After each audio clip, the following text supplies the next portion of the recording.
This is one of my favorites for a number of reasons. One, I just love the kind of gritty 70s aesthetic. This is, this covers all different genres of movies. But if you notice, certain films from the 70s, they just have this kind of like grease on them, and I love it. So there's that. But more, I guess, substantially, I like this movie because it's simple, it's straightforward, and it's archetypal. The plot and the problem of the movie, it's not convoluted. You don't need to try and figure out what's going on or who's behind this or that. It's very clear. There is very clearly something evil going on, and it's resolved at the end, or at least we know what happened at the end. And it's kind of dreamlike in the extremity of the crime being committed. So it's got a kind of heaven and hell, good versus evil vibe to it, which I enjoy. I think that's a necessary part of a film. It should be kind of dreamlike and over the top and ridiculous. And what else? I also...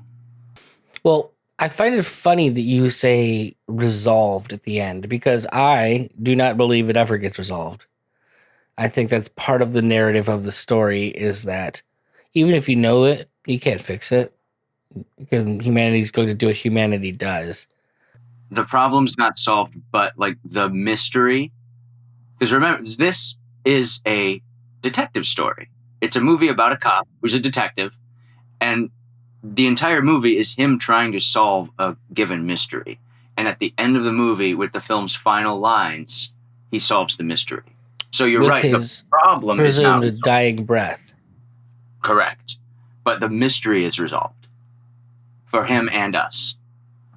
So that's what I mean by that. You're right. And what is our core mystery? Soylent Green is made out of people. So, to truncate this, our murder mystery, our really crappy guy is a cop, or more importantly, a detective.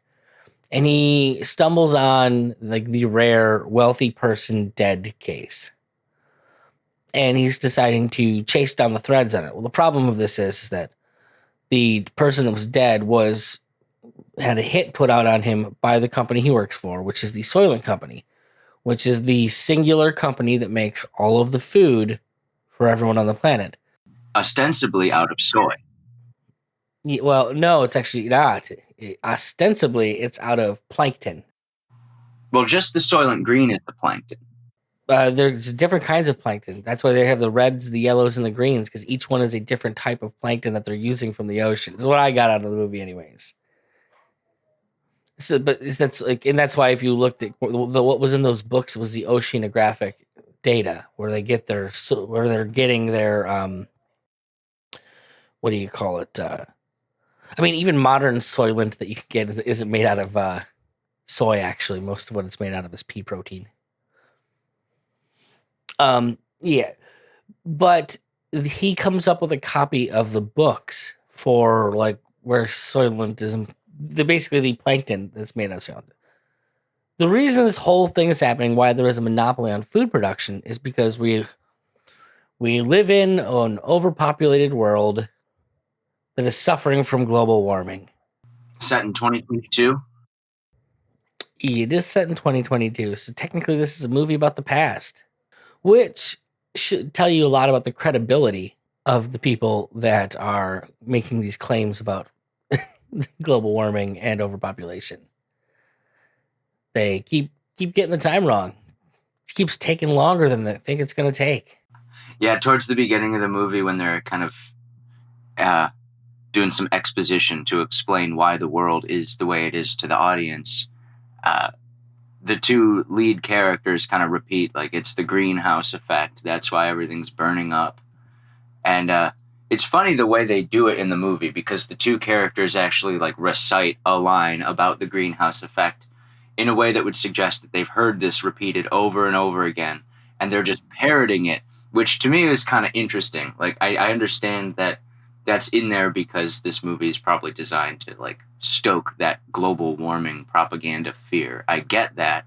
But it is intriguing to me that in this world, the residents of New York, where this takes place, they've been kind of conditioned to recite, like, here's the reason that the world sucks. It's because of this greenhouse effect.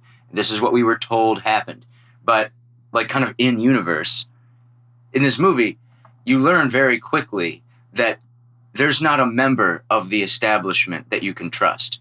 So, to my way of thinking, I'm like, is it really even global warming that caused their problem? Like, what really happened? Can we trust that this was actually the origin of society's breakdown? But that's kind of aside from the point, because the movie's not so much about that as it's about this mystery. Well, I want to make one note, just because obviously you're not going to put a bunch of global warming propaganda in front of me without poking a few holes.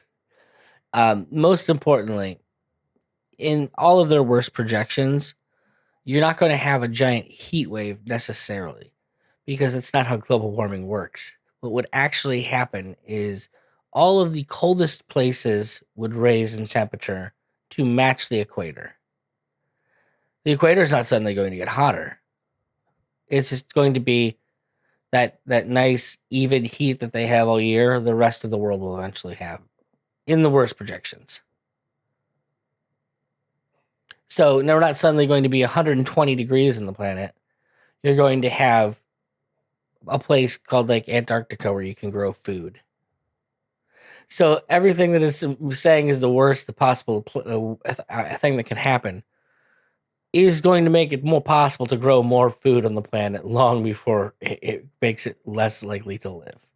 Yeah, one of the things that they say over and over again in the movie is because it's heated up so much around the world that, like, plants are just dying. And I was thinking, that's not really how that Yeah, works. no, we would just become a tropical planet.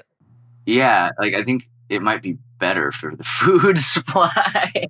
Now, it's also ridiculous the degree to which they have the world overpopulating, because essentially in this movie, they have giant trucks that go down the street called the scoopers that literally are just dump trucks that scoop people bodies out of living people out of the streets and into the back of the truck so they can go to wherever processing facility they go to.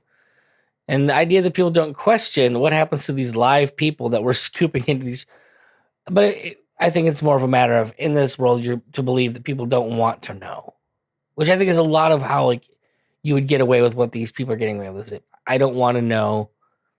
You're trying to keep me alive a little bit, I guess.